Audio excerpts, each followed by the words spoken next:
A man does not live until he begins to discipline himself. He merely exists. Like an animal, he gratifies his desires and pursues his inclinations, just where they may lead him. He is happy as a beast is happy, because he is not conscious of what he is depriving himself. He suffers as the beast suffers, because he does not know the way out of suffering. He does not intelligently reflect upon life, and lives in a series of sensations, longings, and confused memories, which are unrelated to any central idea or principle. A man whose inner life is so ungoverned and chaotic must necessarily manifest this confusion in the visible conditions of his outer life in the world, and though for a time, running with the stream of his desires, he may draw to himself a more or less large share of the outer necessities and comforts of life, he never achieves any real success, nor accomplishes any real good, and sooner or later worldly failure and disaster are inevitable, as the direct result of the inward failure to properly adjust and regulate those mental forces which make the outer life. Before a man accomplishes anything of an enduring nature in the world, he must first of all acquire some measure of success in the management of his own mind. This is as mathematical a truism as that 2 and 2 are 4, for out of the heart are the issues of life. If a man cannot govern the forces within himself, he cannot hold a firm hand upon the outer activities which form his visible life. On the other hand, as a man succeeds in governing himself, he rises to higher and higher levels of power and usefulness and success in the world. The only difference between the life of the beast and that of the undisciplined man is that the man has a wider variety of desires and experiences a greater intensity of suffering. It may be said of such a man that he is dead, being truly dead, to self-control, chastity, fortitude, and all of the nobler qualities which constitute life. In the consciousness of such a man, the crucified Christ lies entombed, awaiting that resurrection which shall revivify the mortal sufferer, and wake him up to a knowledge of the realities of his existence. With the practice of self-discipline, a man begins to live, for he then commences to rise above the inward confusion and to adjust his conduct to a steadfast center within himself. He ceases to follow where inclination leads him, reins in the steed of his desires, and lives in accordance with the dictates of reason and wisdom. Hitherto his life has been without purpose or meaning, but now he begins to consciously mold his own destiny. He is clothed in his right mind. In the process of self-discipline, there are 3 stages, namely: 1. Control. 2. Purification. 3. Relinquishment. A man begins to discipline himself by controlling those passions which have hitherto controlled him. He resists temptation and guards himself against all those tendencies to self-gratifications which are so easy and natural, and which have formerly dominated him. He brings his appetite into subjection and begins to eat as a reasonable and responsible being, practicing moderation and thoughtfulness in the selection of his food, with the object of making his body a pure instrument through which he may live and act as becomes a man, and no longer degrading that body by pandering to gustatory pleasure. He puts a check upon his tongue, his temper, and in fact, his every animal desire and tendency, and this he does by referring all acts to a fixed center within himself. It is a process of living from within outward, instead of, as formerly, from without inward. He conceives an ideal, and enshrining that ideal in the sacred recesses of his heart, he regulates his conduct in accordance with its exaction and demands. There is a philosophical hypothesis that at the heart of every atom and every aggregation of atoms in the universe, there is a motionless center which is the sustaining source of all the universal activities. Be this as it may, There is certainly in the heart of every man and woman a selfless center, without which the outer man could not be, and the ignoring of which leads to suffering and confusion. The selfless center, which takes the form, in the mind, of an ideal of unselfishness and spotless purity, the attainment of which is desirable, is man's eternal refuge from the storms of passion and all the conflicting elements of his lower nature. It is the rock of ages, the Christ within, the divine and immortal in all men. As a man practices self-control, he approximates more and more to this inward reality, and is less and less swayed by passion and grief, pleasure and pain, and lives a steadfast and virtuous life, manifesting manly strength and fortitude. The restraining of the passions, however, is merely the initial stage in self-discipline, and is immediately followed by the process of purification.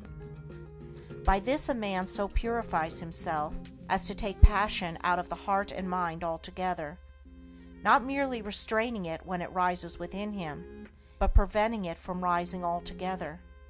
By merely restraining his passions, a man can never arrive at peace, can never actualize his ideal. He must purify those passions. It is in the purification of his lower nature that a man becomes strong and godlike, standing firmly upon the ideal center within, and rendering all temptations powerless and ineffectual. This purification is effected by thoughtful care, earnest meditation, and holy aspiration, and as success is achieved, confusion of mind and life pass away, and calmness of mind and spiritualized conduct ensure. True strength and power and usefulness are born of self-purification, for the lower animal forces are not lost, but are transmuted into intellectual and spiritual energy. The pure life, pure in thought and deed, is a life of conservation of energy. The impure life, even though the impurity should not extend beyond thought, is a life of dissipation of energy. The pure man is more capable, and therefore more fit to succeed in his plans, and to accomplish his purposes, than the impure. Where the impure man fails, the pure man will step in and be victorious, because he directs his energies with a calmer mind, and a greater definiteness and strength of purpose. With the growth in purity, all the elements which constitute a strong and virtuous manhood are developed in an increasing degree of power, and as man brings his lower nature into subjection and makes his passions do his bidding, just so much will he mold the outer circumstances of his life and influence others for good. The third stage of self-discipline, that of relinquishment, is a process of letting the lower desires and all impure and unworthy thoughts drop out of the mind, and also refusing to give them any admittance, leaving them to perish. As a man grows purer, he perceives that all evil is powerless unless it receives his encouragement, and so he ignores it and lets it pass out of his life. It is by pursuing this aspect of self-discipline that a man enters into and realizes the divine life, and manifests those qualities which are distinctly divine, such as wisdom, patience, non-resistance, compassion, and love. It is here also where a man becomes consciously immortal, rising above all the fluctuations and uncertainties of life, and living in an intelligent and unchangeable peace. By self-discipline, a man attains to every degree of virtue and holiness, and finally becomes a purified son of God, realizing his oneness with the central heart of all things. Without self-discipline, a man drifts lower and lower, approximating more and more nearly to the beast, until at last he grovels, a lost creature, in the mirror of his own befoulment. By self-discipline, a man rises higher and higher, approximating more and more nearly to the divine, until at last he stands erect in his divine dignity, a saved soul, glorified by the radiance of his purity. Let a man discipline himself, and he will live. Let a man cease to discipline himself, and he will perish. As a tree grows in beauty, health, and fruitfulness by being carefully pruned and tended, so a man grows in grace and beauty of life by cutting away all the branches of evil from his mind, and as he tends and develops the good by constant and unfailing effort. As a man by practice acquires proficiency in his craft, so the earnest man acquires proficiency in goodness and wisdom. Men shrink from self-discipline because in its early stages it is painful and repellent, and the yielding to desire is, at first, sweet and inviting, but the end of desire is darkness and unrest, whereas the fruits of discipline are immortality and peace. Resolution is the directing and impelling force in individual progress. Without it, no substantial work can be accomplished. Not until a man brings resolution to bear upon his life does he consciously and rapidly develop, for a life without resolution is a life without aims, and a life without aims is a drifting and unstable thing. Resolution may, of course, be linked to downward tendencies, but it is more usually the companion of noble aims and lofty ideals, and I am dealing with it in this, its highest use and application. When a man makes a resolution, it means that he is dissatisfied with his condition, and is commencing to take himself in hand with a view in producing a better piece of workmanship out of the mental materials of which his character and life are composed. And insofar as he is true to his resolution, he will succeed in accomplishing his purpose. The vows of the saintly once are holy resolutions directed towards some victory over self, and the beautiful achievements of holy men and the glorious conquests of the divine teachers were rendered possible and actual by the pursuit of unswerving resolution. To arrive at the fixed determination to walk a higher path than hithertofore, although it reveals the great difficulties which have to be surmounted, it yet makes possible the treading of that path and illuminates its dark places with the golden halo of success. The true resolution is the crisis of long thought, protracted struggle, or fervent but unsatisfied aspiration. It is no light thing, no whimsical impulse or vague desire, but a solemn and irrevocable determination not to rest nor cease from effort until the high purpose which is held in view is fully accomplished. Half-hearted and premature resolution is no resolution at all, and it is shattered by the first difficulty. A man should be slow to form a resolution. He should searchingly examine his position and take into consideration every circumstance and difficulty connected with his decision, and should be fully prepared to meet them. He should be sure that he completely understands the nature of his resolution, that his mind is finally made up, and that he is without fear and doubt in the matter. With the mind thus prepared, the resolution that is formed will not be departed from, and by the aid of it a man will, in due time, accomplish his strong purpose. Hasty resolutions are futile. The mind must be fortified to endure. Immediately, the resolution to walk a higher path is made, temptation and trial begin. Men have found that no sooner have they decided to lead a truer and nobler life than they have been overwhelmed with such a torrent of new temptations and difficulties as to make their position almost unendurable, and many men, because of this, relinquish their resolution. But these temptations and trials are a necessary part of the work of regeneration, upon which the man has decided, and must be hailed as friends and met with courage if the resolution is to do its work. For what is the real nature of a resolution? Is it not the sudden checking of a particular stream of conduct and the endeavor to open up an entirely new channel?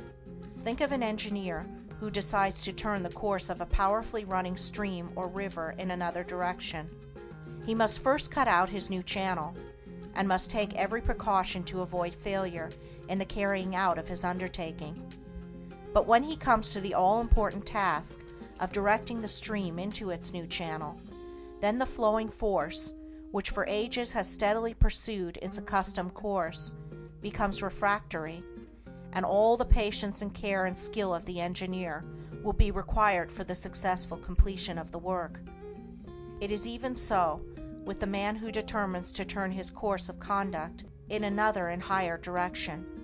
Having prepared his mind, which is the cutting of a new channel, he then proceeds to the work of redirecting his mental forces, which have hitherto flowed on uninterruptedly, into the new course.